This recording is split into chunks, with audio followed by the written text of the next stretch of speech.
The world is changing at speeds unseen before in human history, delivering opportunities to some, trouble to others. Rampant growth, culture clash, ideological conflict. Are the great cultures of the world drifting apart, just as globalization pulls people together? If you look in the space, there is only one world, there is no another world.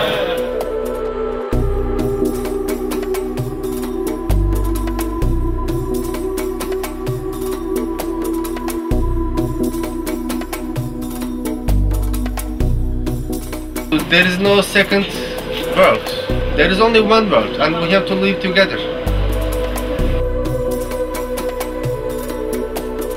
We have to live together, but can we?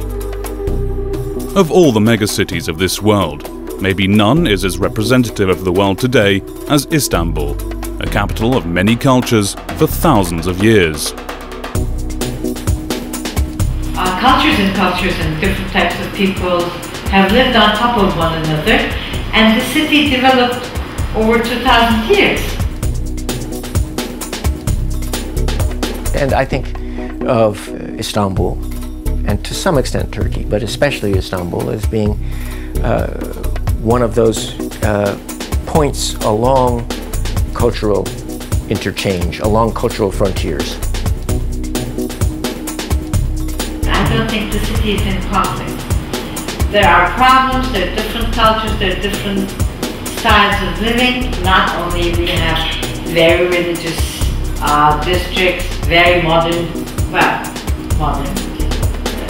very Western looking districts. Again, these are terms that have become cliches, which I don't like to use, because you can be terribly religious and have a Western style of life. Megalopolis, melting pot, center of everything. Culture, finance, business, wealth and industrialization, culture and education. But 70% of its 12 million inhabitants live in poor gecekondu, disconnected from urban wealth and culture. Without culture, there is no future. If you lose your culture,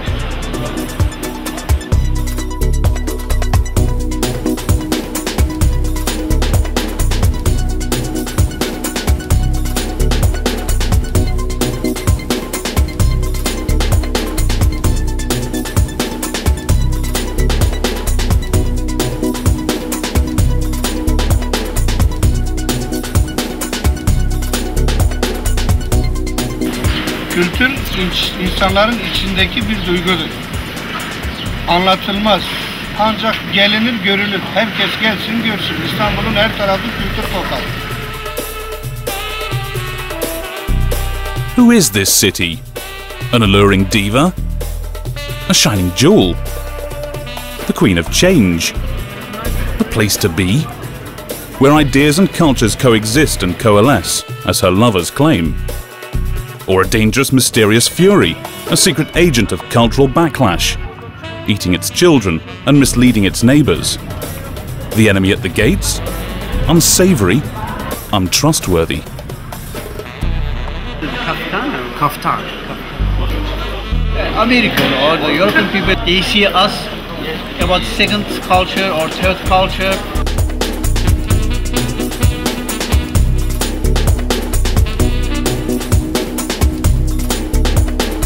You have very high consumerism, like you have in New York, very posh places and expensive places and so forth, and then ghettos.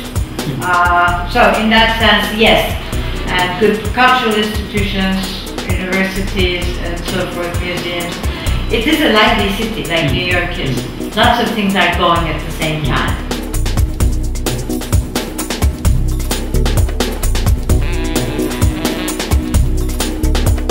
Geography, for one thing, keeps people apart. There are two bridges, and they aren't enough to bridge two big geographical land masses. And you have 4 million over on one side and 6 million over on the other, and just getting across is a major logistical problem at many times.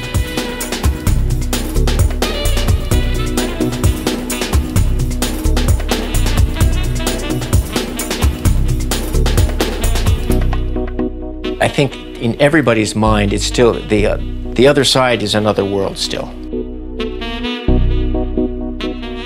If one had but a single glance to give the world, one should gaze on Istanbul.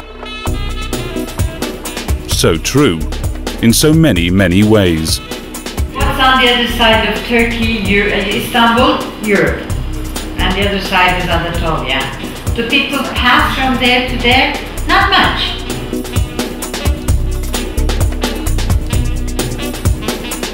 If you had a road with a bridge in the middle and the road was blocked on one side, would you call that bridge? I don't know. I mean, I don't see Europe as very open to Turkey. So somewhere it gets blocked to me. I mean, the whole idea. Bence Avrupa, Türkiye'yi Avrupa Birliği'ne almamakla şahsi düşünce ya da oyalamakla Avrupa çok büyük değerler kaybediyor. Avrupa Birliği'ne girmekle Avrupa'ya büyük katkılar sağlayacağımızı düşünüyorum ben şahsen.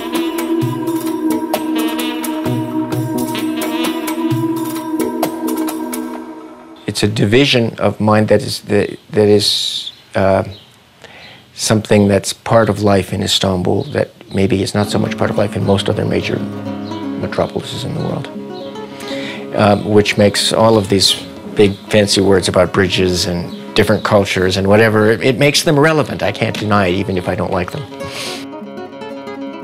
You cannot change some feelings with the border, because border is just a stone.